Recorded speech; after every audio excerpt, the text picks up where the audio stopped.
sa pagtanggap namin ng pagtinapang, naway mapasa aming lubusan ang iyong kagandaang loob na pinagtanggap ni Simeon nang matupad ang kanyang inaasam na huwag mo nang mamatay hanggang nakikita ang Mesiyas. Marapapin mo rin aming mapagtaan ang walang maling na buhay sa pagtang namin sa landas ng pagkikipagtagpo sa aming Panginoong Kristo ngayon at magpo sa walang hanggan. Amen. Salamat po sa mga lingkod natin kay Jessica, ang ating commentator, sa mga Eucharistic ministers,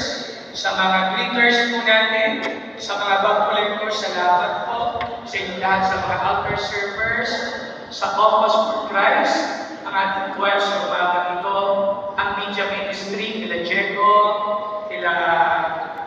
EJ, kila Alan, kila yung mga kasama po natin dyan, ang ating tagatugtog si Kuya Marvin, at salamat po, meron tayong mga bagong lectors, mga principal, mga guro po, salamat kay Ma'am Nieves, kay Ma'am Balaya, kay Ma'am Samigit, salamat po, of course, si Rosco, na nag-birthday po noong isang araw.